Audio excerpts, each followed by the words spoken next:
Good afternoon, everyone, and thank you for joining us today in our adaptation webinar series. This is the second webinar part of the series, and today we are going to hear from Shannon Fernandez from Halifax about their steps to adaptation and resilience. She will introduce herself shortly, but I wanted to start first with land acknowledgement. I'm based in Toronto, as well as the Clean Air Partnership is a Toronto-based organization, and we acknowledge that the land on which we operate is the traditional territories of many nations, including the Mississaugas of the Credit, the Anishinaabe, the Chippewa, the Haudenosaunee, and the Wendat peoples, and is now home to many diverse First Nations, Inuit, and Métis peoples. Where you're located may be on a different First Nations territory. Be aware of that. Um, in the next 2 minutes, I would like to show you a short video. In order to be more meaningful when we do the land acknowledgement, we have this practice of showing a short videos where we can learn something more about Indigenous peoples, their life and culture. So in this video, I'm going to share with you Anishinaabe Spring Teachings. Ani, Jianing here. I want to share with you one of my favorite teachings of springtime. Springtime, or Minokame, is a time of renewal and the emergence of life. Springtime, like many of our cyclical teachings, shared the teachings that come from the eastern direction. It's in our creation story that life comes from the east. For example, our Mashomas Gizas, the sun, brings us new life each and every day and greets us in the morning in the east. And so too does our springtime bring us new life. One of our most sacred medicines we have is water, and water is the source of all life. Like the plants and the animals, water is the lifeblood of our Mother Earth, and it's one of the things that she offers us so that we can continue on and give back to her and take care of her. If you observe the natural world, what is it that comes before all life? What is required to germinate a seed? What flows from a woman before a baby is born? Water is the life source that flows from our Mother Earth. All the heavy rainfall in the springtime and all the fast-moving water in the rivers, that's our Mother Earth preparing and fueling all that new life. And because you can't have life without death, springtime is a reminder of all the beauty that comes from sacrifice. For every new flower and bud on the trees, think about all the life that has had to come before us in order for us to have life. Think about all the life that was given up in the fall and winter so that new life can emerge in the spring. Miigwech for watching. If you enjoyed this video, don't forget to like and follow, and I'll see you in the next one. Miigwech for watching with me this video. Um,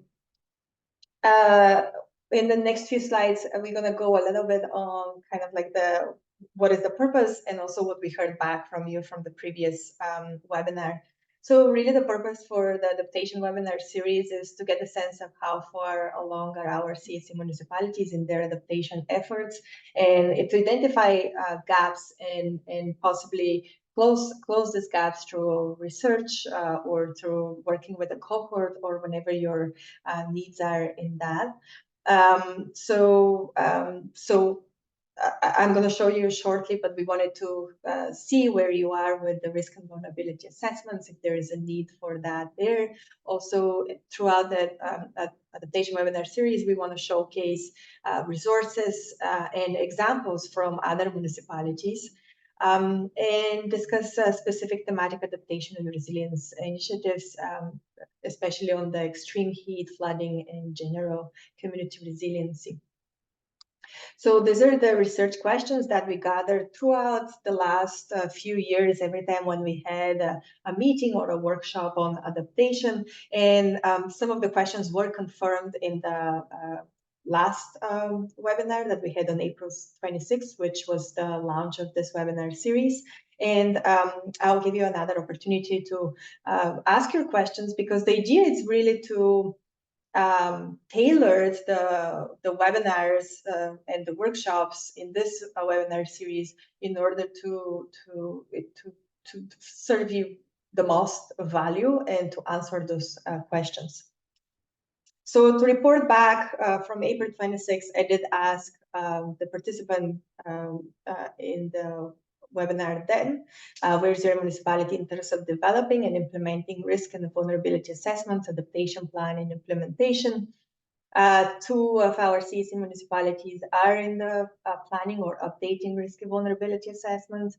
Four finished the assessments and now working on adaptation plan. A few are stuck with implementation, and we have 5 that are in the implementation stage, and they identify either, I think more of them were implementing project by project. So it's a good variety, and we'll try with this webinar series to support you in each stage wherever you are. Here we added a few more questions that you had in mind. And if you, during this webinar, if you have more questions that you have in mind that you like us to answer them in this webinar series, please feel free to add them in the chat. And we'll try to answer even today some of them. I'll be asking Shannon for some of these questions as well. One of the questions that I asked you was about the cost of doing nothing, and do you still need support for that? And the majority, I think it was 12 municipality responded that yes, there is a research, that there is a need for more research or resources on cost of doing nothing. So right now, I would like to kind of like dig in a little bit more, and I will launch a poll. Bear with me. Where I will be asking you to kind of like provide a little bit more of what is the hope for outcome after undertaking cost of doing nothing? Is it for simply for buy-in from the counselors or from senior management, or what else could be the purpose of having cost of doing nothing? And then the second question is like, what are the gaps in developing this cost of doing nothing research? Is it the data, or is it the steps, methodology, or like how to downscale the data for municipal level, or if you have other obstacles, can you just share them in the chat? And then what will be of help for you to develop this cost of doing nothing? Is it like tools or any kind of support? I'm acknowledging here that maybe you are not part of these municipalities that responded, that you need more research on cost of doing nothing. If that's the case, feel free to skip or to elaborate on if you have information, if you developed already your cost of doing nothing, feel free to elaborate in the chat more about that. And then the last question, it's more about if your municipalities is already working on resilience and adaptation, how has climate resilience been mainstreamed in your municipality? And I also will be asking this question, Shannon, as well. We want to hear a little bit more of like the tactics maybe that is used in your municipality, and a little bit that if governance piece here it's helped that mainstream, so that will be great. I do see that answers are coming up, not that many of you. I hope you're seeing it. I'm realizing that some of the questions needs a bit more typing in, so I'll just wait a little bit more and be quiet so you can concentrate on answering the questions.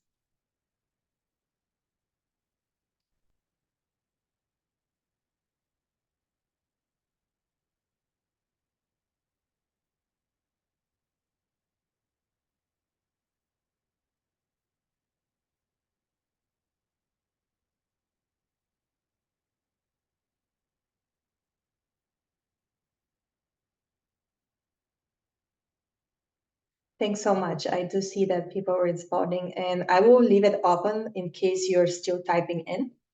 And I can let you know that for the second questions, what are the main gaps? We have 9, 10 now municipality, or 10 folks. I'll yet confirm who was responding, but 10 of you said that it's lack of data.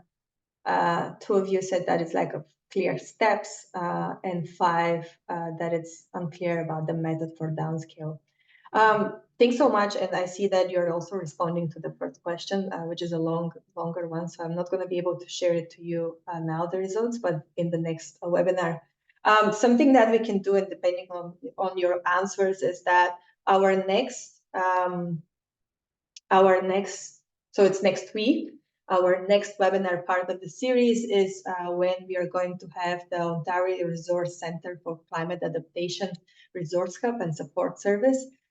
Their services, their materials for cost of doing nothing there. So we're gonna dig in there. I also will, in the proceedings, I'll share you the toolbox and everything that we know that exists. Of course, we haven't tested, so it is very possible that you're aware of these resources, but they do not work for you.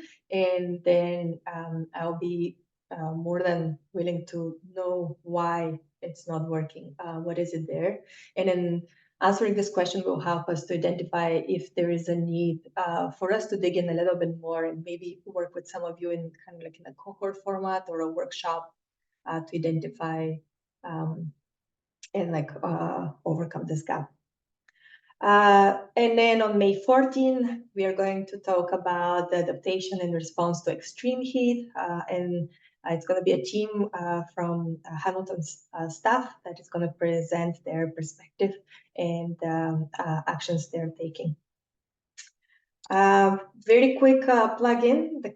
There are two Clean Air Council tools. The Climate Policy Database tracks climate-related policies, and the Climate Action Atlas tracks implemented ambitious mitigation projects. This is beyond CAC, as we wanted to feature some great examples across Canada. I will share a link to them shortly in the chat as well. But without further ado, I'm gonna stop now the poll. Thank you very much for responding. If you are in the middle of answering, I hope you didn't lose your thoughts, and feel free to put it in the chat. I'm gonna share the results, but as I told you, you cannot see the long answers, so it's just the answers of question number 2. But all of this is going to be reviewed, and I'll report back to you next week. Now, without further ado, I would like to pass it to our guest speaker, Shannon Fernandez, who is a climate adaptation manager at Halifax Regional Municipality, and she will share a little bit more of their steps to adaptation and resiliency. Hi, Shannon. Feel free to take it away. Meanwhile, as you're listening, feel free to ask your questions in the Q&A box, and we will review them after the presentation. Thanks, Shannon. You can take it away. Oh, and you're muted. Oh, it won't let me unmute. Now I hear you. It won't let me unmute if I'm sharing my screen. So give me a second. I don't know what's happening. Let's try again. If not, I can always pull your presentation as a PDF.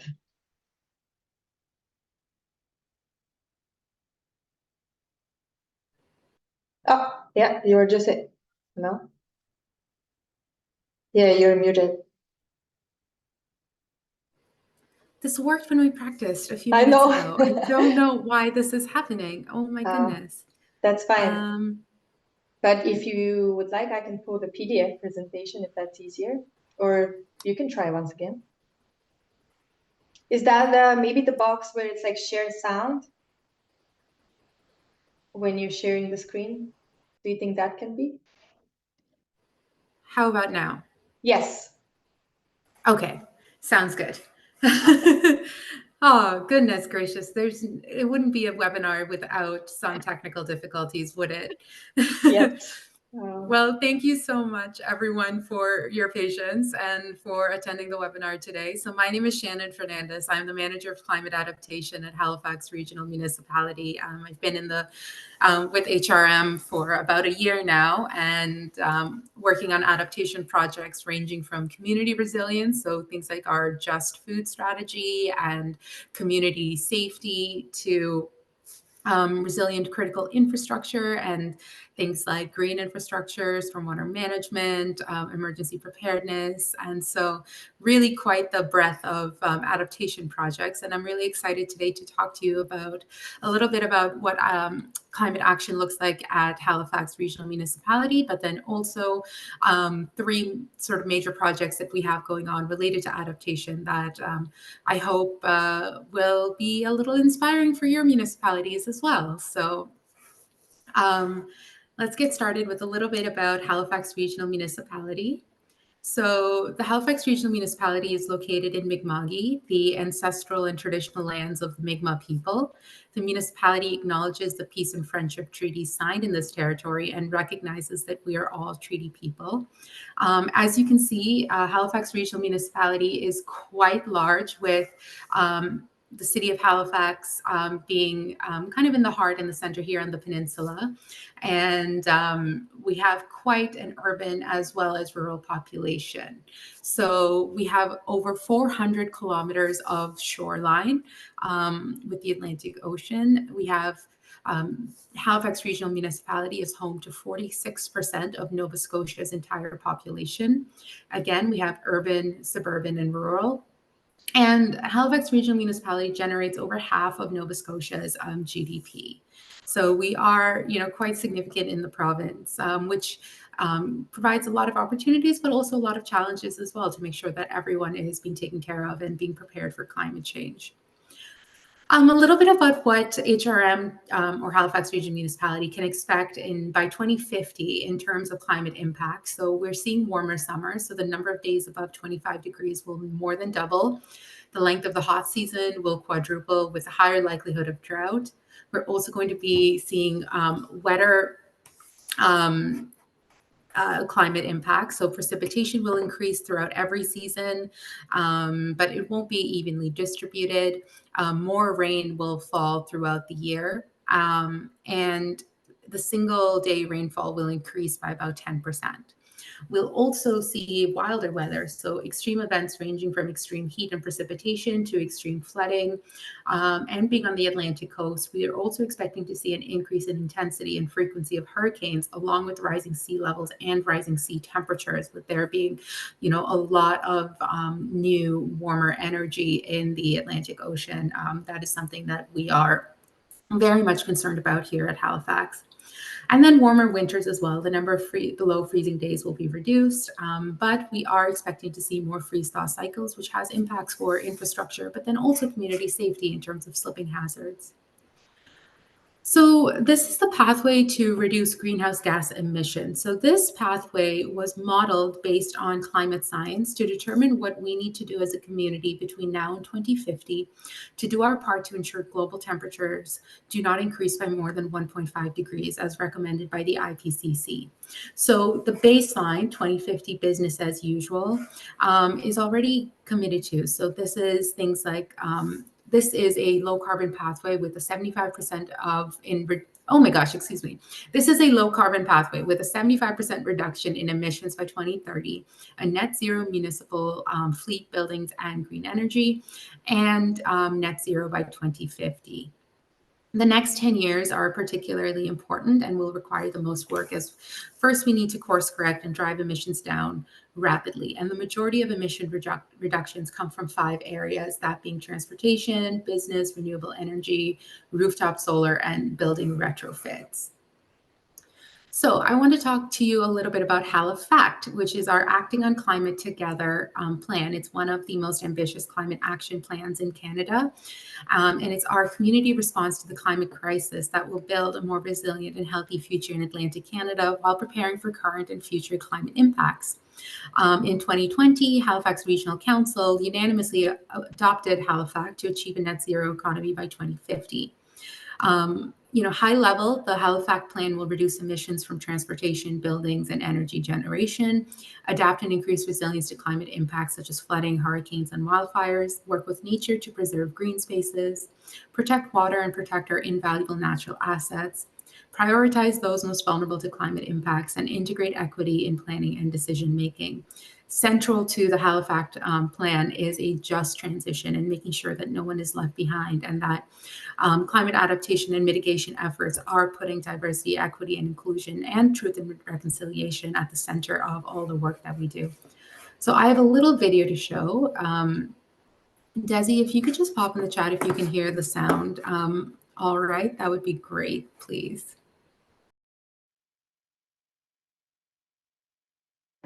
Climate change is already affecting us here in Halifax. The question is, what kind of a future Halifax do we want to live in? Halifax is the name we've given to our city's collective response to the climate crisis. Created with the help of many stakeholders, Halifax provides a roadmap to shift how we use energy, how we move people and goods, and how we build for the future. It defines what we need to do to safeguard against future climate impacts like extreme weather and sea level rise, and it calls for leadership by everyone. In fact, the ACT in Halifax stands for Acting on Climate Together, which we need to do in new and creative ways.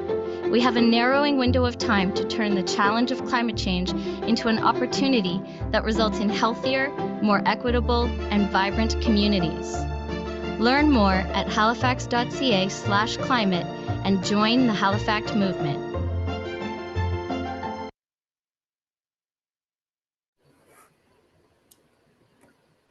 So Halifax has three main categories that our actions are organized under: decarbonized and resilient infrastructure, prepared and connected communities, and then governance and leadership. Implementing Halifax has been, a challenge and an opportunity for the environment and climate change team.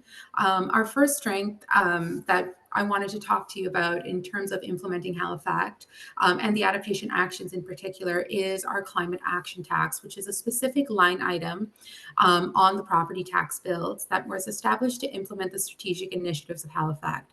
So I know not all municipalities have a climate tax, but and we are very fortunate to have one that's accepted and very much encouraged by council and the community.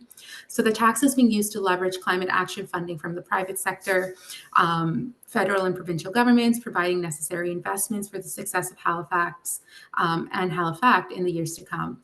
So funds from the climate action tax directly support Halifax in initiatives like acquiring electric vehicles and buses, constructing net zero buildings, retrofitting existing municipal infrastructure, and leading projects that improve the resiliency of communities and infrastructure.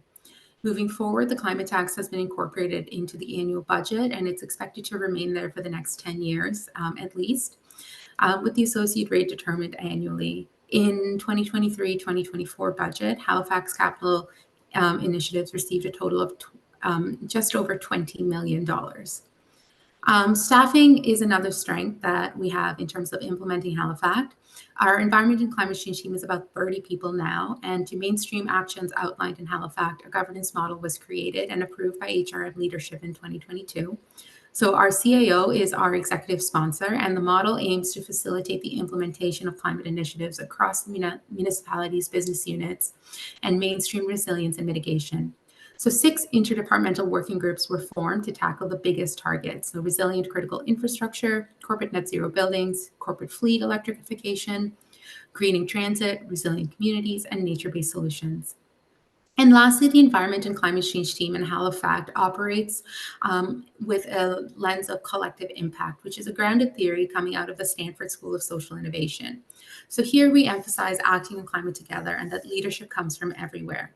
As such, Halifax was built in collaboration with a network of over 100 external organizations, and we emphasize a prototyping approach to climate action. So instead of spending a lot of time in planning, we encourage trying things out in their smallest version to identify barriers and opportunities early before a lot of resources have been deployed, potentially on a dead-end path. So we have a culture of investing in pilot projects, we have a culture of learning and innovation, and we have a culture of, very much understanding that sometimes in order to succeed, you have to fail forward. So what happens if we don't act and prepare ourselves for these impacts that we're already facing. So in a lot of ways, this has been how we've operated to date. We've been more reactive to climate impacts than proactive, meaning that we are focused on recovering after disasters and less on really preparing and anticipating those impacts so we can better withstand them in the future. Economic impacts for Canada are expected to be $5 billion per year starting in 2020 and between 21 and 43 billion per year by 2050. And that's looking at the financial toll of climate impacts alone, not looking at impacts to things that are not easily measured like human life, mental health, well-being, and impacts to ecosystems. And many communities are facing the impacts of climate change already, including the loss of livelihood, increased energy costs, increased insurance costs, and reduction in air and water quality. In fact, coastal communities in Atlantic Canada, including HRM, have some of the highest adaptation costs in the country. This photo is of damage from Hurricane Fiona in Dartmouth a few years ago. And while most of the photos in this presentation tend to be from big and sudden events, there are also huge buckets of impacts that we're seeing more gradually on infrastructure. Things aren't lasting as long as they should be, or they're requiring more maintenance than we accounted for. And this is based on standards that we had at the time when infrastructure was designed to withstand historical climate data, not necessarily projected climate impacts. And what this means is we need to update our approach based on the latest science. And HRM is not alone in needing to focus on infrastructure and adapt our infrastructure for a changing climate. We see this all around Canada.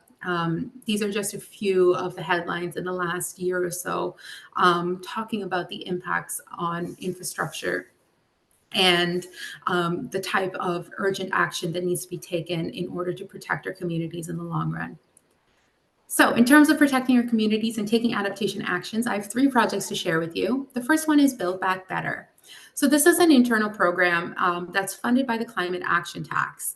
And so as assets reach end of life or undergo damage from extreme weather or require rehabilitation, there's an opportunity to build back better, increasing the resilience in communities. So usually in budget cycles, if an asset, whether it be a sports field or a bridge or a culvert, is due to be renewed, it is budgeted for a like-for-like replacement. Similarly, when an asset or a piece of infrastructure is impacted by a climate disaster, insurance usually covers a like-for-like replacement.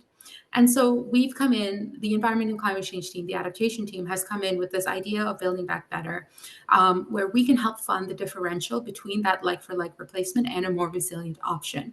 And so the Climate Action Tax funds many projects initiatives, one being resilient critical infrastructure projects. And through this tax, and the Build Back Better program, funds are available for upgrades and redesigns to prepare for impacts from future extreme weather events. So potential works include, things like upsizing culverts, redesigning roads and bridges, using more resilient materials, upgrading stormwater management capacities, installing green infrastructure, and much more.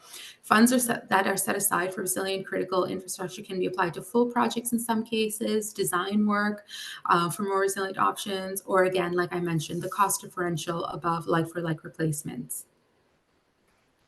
And so here's an example of a Build Back Better project. So Cole Harbour Commons, which is this green space right in the middle of the field where you can see the tennis courts and this running track, is a sports field that continuously gets flooded. You can see here, these were from the extreme rainfall events that we had in July 2023. That the sports fields themselves are practically a pond. This is what it looks like on a regular basis. And this was, impacting homes around the area as well. So the homes on the streets surrounding Cole Harbour Commons also experienced significant basement flooding. And it came to the attention of the Environment and Climate Change team that the sports field itself was due for renewal. And so Parks and Recreation was going to go in and resod and regrade the entire field. And we said, what a fantastic opportunity to build back better. Here's Climate Action Tax money. How about you go in and put in an underground stormwater management facility. So this is a picture from Eastgate Park in the city of Mississauga in Ontario, and it was the source of inspiration for our Cole Harbour project. And so Right now, we are in the design process of engaging a consultant to actually do all the calculations to figure out how much stormwater we need to manage, what the design storm is going to be, and what type of underground stormwater retention product we're going to be using. And so this is an example of working together with other municipal departments to augment the work that they were already planning on doing. And so we actually got them to defer their capital works budget for renewing the sod to next year, and we're paying now for the design work, and then eventually when it comes time for construction, we'll be melding our dollars with their budgeted dollars to help pay for the improved, more resilient works that are going to be going in. The second program that I wanted to talk about is a little on the community side. So this is our Resilient Home Retrofit Pilot Program. So this program addresses the impacts of overland flooding by helping homeowners identify and install upgrades inside and outside the home. And this is done in partnership with the Clean Foundation, which is a Nova Scotian NGO. That works on environmental and sustainability projects across the province. And so this Resilient Home Retrofit Program was funded by the province of Nova Scotia and by Halifax Regional Municipality and the town of New Glasgow in their respective communities. And we have 20 participants from the communities of Spryfield and Upper Hammonds Plains. So these 20 participants will receive or already have received rather, a free flood risk assessment and a free home energy assessment valued at over $400. Based on the assessments, 10 participants will receive turnkey-style retrofits at no cost. And so these retrofits will be used to help reduce flood risk. And retrofits may include repairing foundation cracks, sump pumps, backwater valves, window well covers, flood alarms, French drains, bioswales, gutter alignment, building rain gardens, and much more depending on the need. What was really interesting about the Resilient Home Retrofit Pilot Program was we selected the two communities in HRM, so Spryfield and Upper Hammonds Plains, based on a variety of criteria. So we looked at, in terms of this community selection, we wanted to ensure that we came from the direction of flood risk. So we took a close look at the risk of future extreme rainfall and soil drainage and floodplain data. But we also looked at other factors, so social factors such as the percentage of the population below the poverty rate, the percentage of the population that identify as a visible minority, the percentage of communities that actually own their homes versus rent, the neighborhood age, and then also biophysical concerns like areas of concern, defined flood zones, proximity to wet features, and if they've experienced a flood risk or a flood event rather in the past. And so this was some of the mapping that we had done, kind of like a heat map. So we looked at the poverty rate, for example, and assigned a score based on, some of the factors I talked about here. And you can see different neighborhoods, different areas of the municipality. This is sort of showing the urban core of HRM, have different poverty or rates or scores. And then we layered on top of that flood risk scores. And so here you're seeing a composite of socioeconomic vulnerability layered on flood risk in order to determine neighborhoods to target for the Resilient Home Retrofit Program. And so Spryfield is this red circle. I'm not sure if you can see my cursor, but it's the red circle right in the center and Upper Hammonds Plains is the dark red on the very far left of the screen. So we have an urban population, a rural population, both of them that have high flood risk, both of them that have high socioeconomic vulnerability as well. This is just showing a slightly cleaner version of the same data. And so this project has been, really impactful. We've seen a great response from the community. We're now in the process we have completed all of the flood risk assessments and energy assessments, and now we're in the process of working with contractors to actually go out and do the capital works required for these homes. And we'll be following up with the homeowners to make sure that they have not only the retrofits in place, but for those who didn't receive the retrofits, sufficient resources. So for example, those that come out of the Intact Center at the University of Waterloo to help protect their home from flooding as well. And for those that did receive the retrofits, providing them with sufficient education to maintain those retrofits, making sure that they're staying on top of the upkeep and monitoring the effectiveness and the usage of things, whether it be a sump pump or not.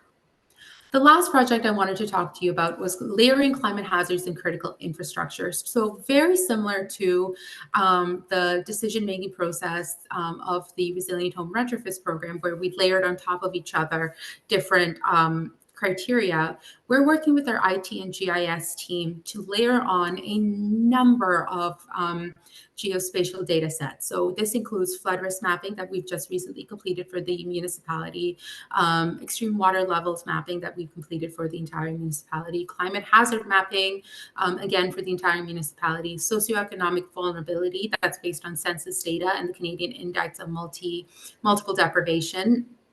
And then we're also working on a critical infrastructure inventory and condition assessment. And so the intent behind this is to layer all of these different maps and data sets on top of each other to, again, get these hotspots. Because we have this climate action tax money and because we're accountable to council and to the public for how we spend this money, we want to make sure that we are choosing projects and choosing locations for these projects in an evidence-based, data-driven way. And so this mapping project will help us decide, where in the municipality is the most climate risk, where does that intersect with the most socioeconomic vulnerability, and where does critical infrastructure intersect within all of these factors, so that when we go into either retrofit a piece of infrastructure or invest in a community program or provide a community with new resources or with a new piece of infrastructure like a stormwater management facility, we're doing so in a way that supports not only addressing the actual climate risk or flood risk, but also that helps neighborhoods that historically have been disadvantaged and are now bearing the very real impacts of marginalization, for example, whether that be reduced urban forestry cover or increased proximity to the coastlines, things like that. This is just an example of one of the data sets that we're layering on. So this is a climate hazard mapping exercise we undertook with WSP. So extreme rainfall is modeled here, extreme heat. This was also completed for extreme snowfall, extreme wind, and drought, I believe, as well. This one is modeled extreme water levels. So this is a 100-year scenario with and present climate conditions. And so again, layering all of these different spatial data sets on top of each other is quite the task for our IT and GIS team, but it is one that we're looking forward to completion, hopefully by end of this year. But I say completion, keeping in mind that as new data sets become available, for example, we're doing a wave run-up study right now, as census data gets updated, as we install new critical infrastructure, as we upgrade the condition of existing critical infrastructure, these data sets are ever living, and this is going to be an iterative process. But the intent behind it is to, make the best decisions grounded in the best evidence we have available at the time. So that's all that I had for today. This is just a picture of our beautiful downtown library.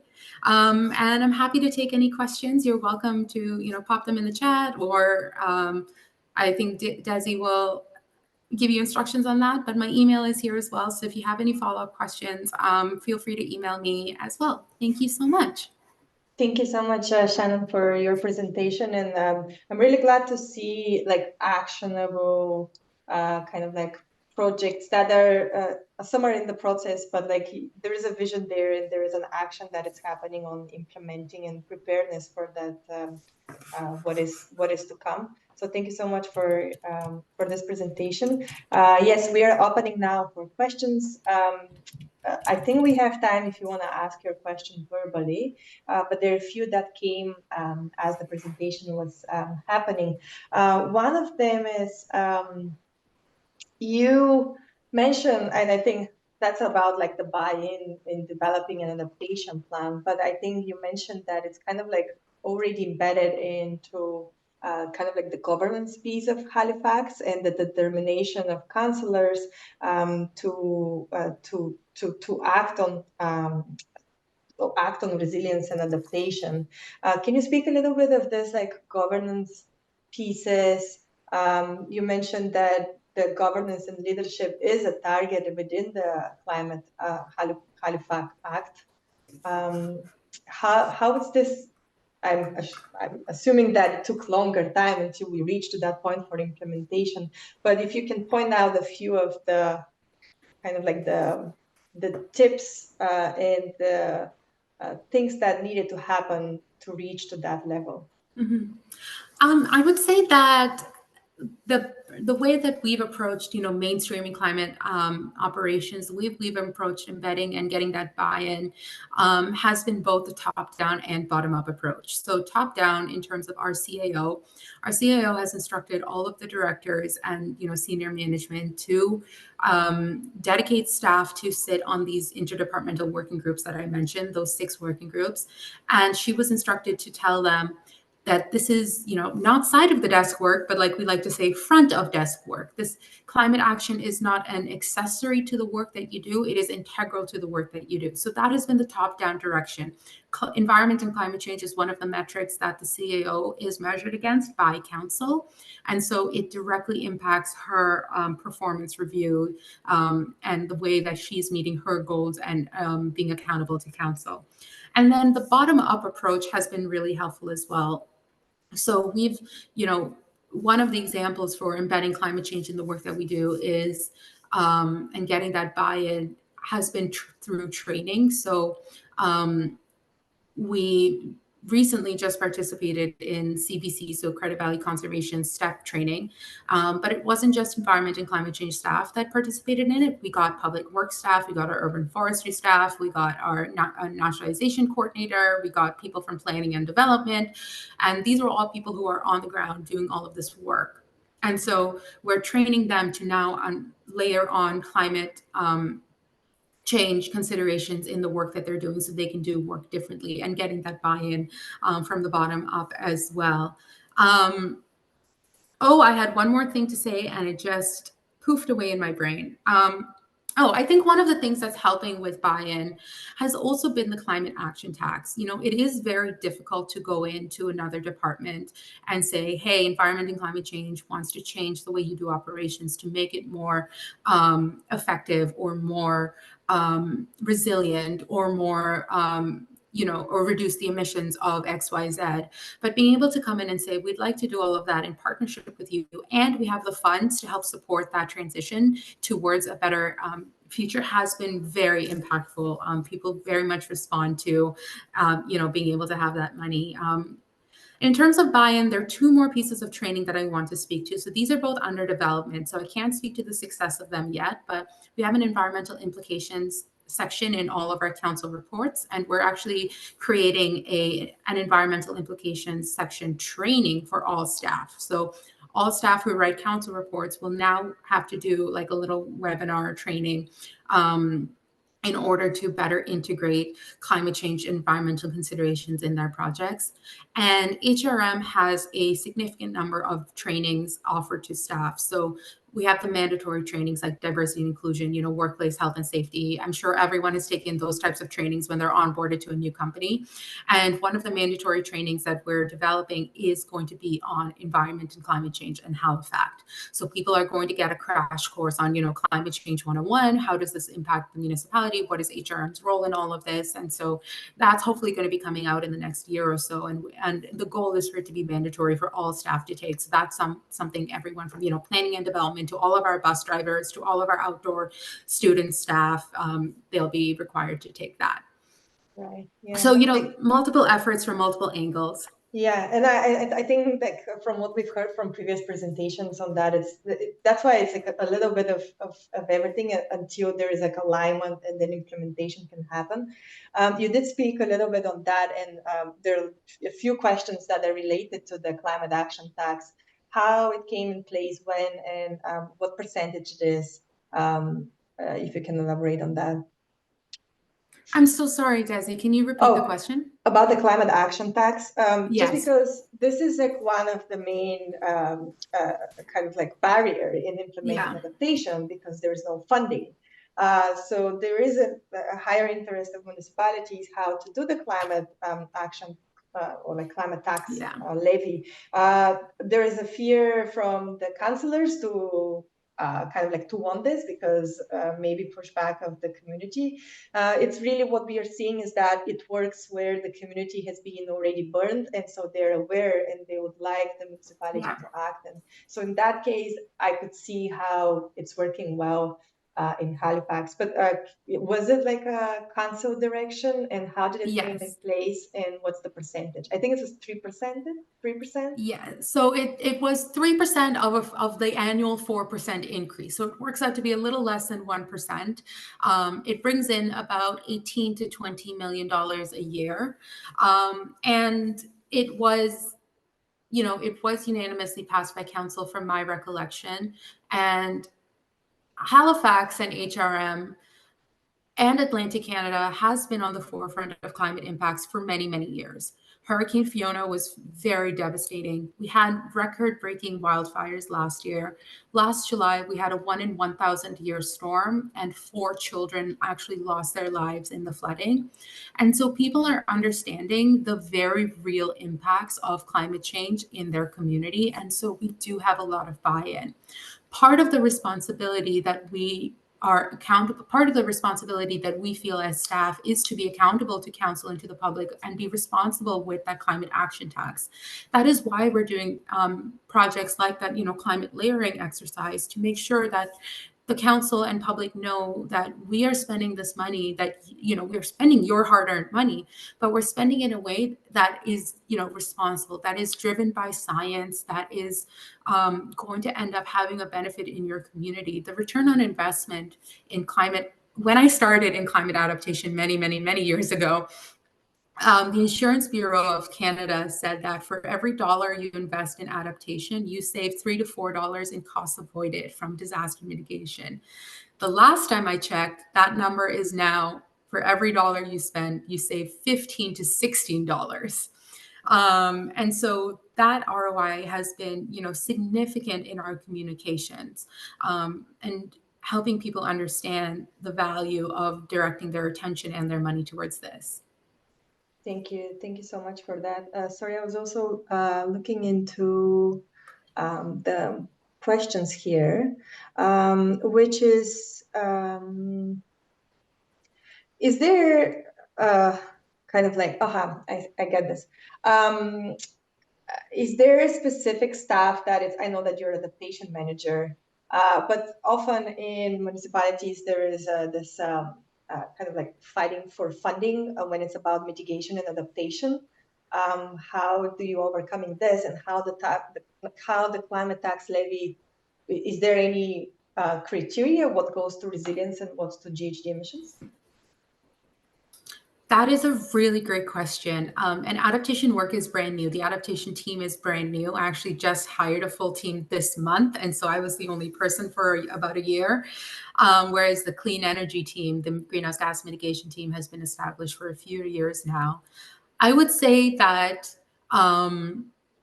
right now it seems to be an equal split between adaptation and resilience, with the caveat that they are not mutually exclusive. There are co-benefits to adaptation and resilience projects that impact the other, and our buildings initiative, our retrofits initiative, is a really great one. So there is a ton of money that's being put aside from the climate tax for retrofitting our existing climate or our existing municipal building stock to be more climate resilient and to be more greenhouse gas and to reduce greenhouse gas emissions and be more efficient. And so when we go in, we're working right now on a project with our buildings and construction department to build a new community center and fire hall. We have the manager of clean energy on the team, and we have me on the team, and we're both talking about different adaptation and mitigation measures that can be taken. When we asked the consultant to conduct a energy modeling for the building, but we also asked them to do a climate resilience assessment on the building itself.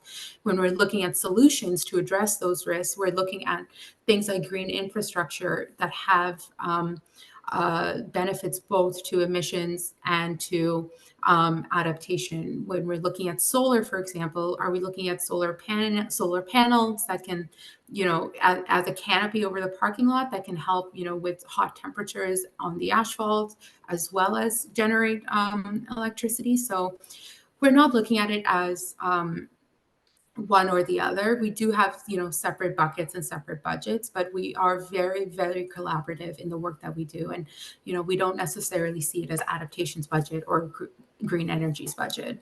Right. So it is a little bit of internal collaboration, as in an informal collaboration as well, to help manage these huge buckets of money. Right. There's no like a specific criteria or something that you're following. I see. But also, I guess the directions that the CAO gives to like everyone, that makes it a bit more like an equal playing field. There's a few questions, and I'll summarize it a little bit in one, which is about the kind of like key performance indicators and targets, and how do you monitor adaptation implementation? I think we are more a little bit aware of like how you monitor GHG emissions reduction, but what is out there that you're looking for in order to present about the achieved targets for adaptation, for example? What this look like? Oh, that is such a great question, and it is such a hard question. So, like you said, greenhouse gas mitigation has well-established targets. You can see the amount of dollars saved, the amount of energy saved, the amount of energy generated from renewables. It's, very black and white. Adaptation is very different. You're looking at things like the cost of inaction. You're looking at things like that insurance bureau ROI. You're looking at things like costs avoided. And how do you measure that and communicate that has been a challenge, not only for HRM, but I know for municipalities across the country. I used to work for a small municipality in the Niagara region in Ontario, and that was a challenge that we faced in the Niagara region as well. So some of the metrics that we're using, are things like the amount of dollars invested in resilience efforts. So, for example, how many applications do we get from other business units to the Build Back Better program? We have this program, but if no one applies for it, if we don't have capital projects actually coming out of it, then it's not successful. So how many people are buying into that concept and therefore putting their projects forward for consideration? So that's one. The other one is looking at community risk and vulnerability. So our municipality just is in the process of completing an HRVA, which is a hazard risk and vulnerability assessment, and that's being done through our emergency management office. And it is meant to be renewed every few years. And so are we seeing differences and improvements in metrics like community connectivity? Are we seeing, those metrics in people feeling welcome in the community? Because where you feel safe, where you feel welcome, that is where you are resilient. And so adaptation has both that infrastructure perspective where we can look at, how many culverts have we upsized in 2024, but also how many people are food insecure in our community. And both of those things have a relationship to adaptation. So it is a little bit of a wishy-washy answer. I can hear myself, but at the same time, it is something that we struggle with. We actually hired one of our 30 staff members in environment and climate change is solely dedicated to KPIs and reporting. Her entire job is to do an annual report on Halifax, how we are meeting every single actions that have been taken. And I actually had a call right before this one on adaptation metrics and what metrics we're going to be putting against every single adaptation action. So we are very early stages of adaptation KPIs. We're looking around to other municipalities for best practices and in academia as well. And so if anyone on the call has resources for that, I would be more than happy if you reached out, but definitely an area of growth for us. Otherwise, we will be looking after you and reach out at the end of the year if you came up with this KPIs. I think more I read about initiatives and other municipalities that they're doing, you're right. It's a bit of kind of like wishy-washy just because it's like, well, you save, like, for example, if you do that field that you gave an example and you put the pump, well, you're reducing the likelihood of better life around this area when it's not flooded. But how do you put, like, is this a dollar value? Is it like, oh, it's just a better greener space? And that affects like mental health. It has like other co-benefits. It's a bit tricky. Okay, sorry, there are a few more questions here. How useful is the Climate Atlantic network been for you? So Climate Atlantic has been, quite useful for us. They actually just created a community of practice for adaptation. So I'll be going to that meeting tomorrow where they're bringing together adaptation practitioners from across Nova Scotia's province to actually meet and network and understand different resources. So they've been great. We rely heavily on, I guess everyone in the municipal business knows that you beg, borrow, and steal, and being able to have a network of people who are committed to not reinventing the wheel has been great. Yeah, no, great. Another question is, you did mention that there are now 30 people working in the climate division. How is this like, and you just said that you completed your adaptation team. How many people were the adaptation team versus energy team or like Yeah. GHG emission team? That is a really great question. So we have 5 teams in adaptation, and each team has about 5 to 6 people. So we have the climate adaptation team, we have the environment team, and the environment team works heavily on water resource management. They do all of our lake management, our beach programs, water course and watershed management. We have clean energy, which works on greenhouse gas emissions and renewable energy projects like our Solar City project. We have collective impact, which works heavily with our community to help, drive the movement of Halifax and climate change action. And then we have governance and policy. And governance and policy works closely with all of the teams to help, whether it be with report writing, whether it be with changing bylaws, things like that. They run the governance model, which is these working groups. And so each team has about 4 to 6 people, I would say. Right. Oh, that's great. And it took you how long to build that team? It took years. So when it first started in like 2018, 2019, there were 2 people. I joined last year and I think I was person 18, and now we're 30. So we, grew by 30% in just 1 year. I think that's what we learned throughout the webinar series on governance and accountability last year, is that it takes time. We were like, oh, why implementation is not happening? But who to implement if it's a one-person climate staff? So it needs time. I think there is time for one more question here, and that's about like putting equity lens into practice. You mentioned that in the Resilient Home Retrofit program.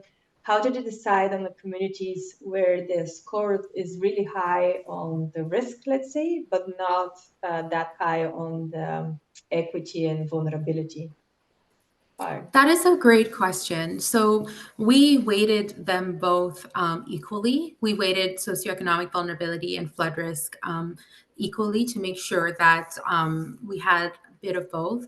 But we also knew that, once we got into these communities, we also knew that we would be evaluating the participants themselves. So applicants to the program had to provide proof of income. They had to provide, proof. We asked them, have you ever experienced a flood before? We asked them, do you own your home? Do you rent your home? Are you part of a visible minority? So we knew that even within a community itself, there is strong variation. And so part of the application process was gathering enough information so that when we selected our participants in the program, we selected people that had high flood risk and also had high socioeconomic vulnerability to make sure that we were really meeting people's needs in the best way possible. Right. Yeah. No, that is great. And just to confirm, the 3 projects that, so it's a Better Build Back and the Retrofit Home Retrofit and the climate hazards are funded through the climate tax levy? Yes. Yes. Okay. And so what will be the next step because you mentioned that right now 10 participants of that Resilience Home Retrofit. What do you see this is a pilot project. what you just see for future? Or would that be repeated for another 10, let's say? And Yeah, so we are currently working on a retrofit program for the entire municipality. It's going to start with deep energy retrofits, and then it's going to evolve to include resilience aspects as well. So the deep energy retrofits have done their pilots. They've done, their Solar City project. They've done a whole bunch of pilots, and so we're launching the retrofit program with a focus on deep energy, and then we will be, once we've completed the resilient retrofit home program, we will be layering on the resilience into that as well. So that program will likely be a form of PACE funding, for example, that many municipalities are familiar with. yeah.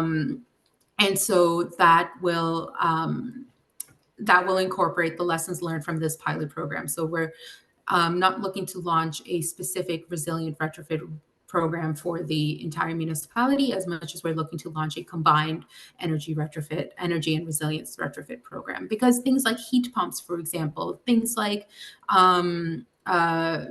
your insulation and your building envelope cross both. Yeah, absolutely. I see that we're at the end of our webinar. There's a lot of thank you. Thank you so much. I also thank you so much, Shannon, for your presentation. There were a few questions that we did not answer, but I saw that in the presentation you can actually answer them, and I'll review. And if I may reach out to those people and respond to them. A few ask about the recordings. Yes, we will share recording and the slide deck of Shannon to everyone that participated today. Maybe expect this at the end of next week. And then stay tuned for more of our webinars. As mentioned, in the next 2 weeks, we have webinars on this topic. Thank you so much, Shannon, for your presentation, for your insights, for the great work that you're doing. We are all learning, and hopefully we are all getting better in implementing this project. Thanks, Thank you everyone. so much. Yes, thanks everyone for participating and for your engagement and questions. We'll see you soon. So enjoy the rest of the day. Bye.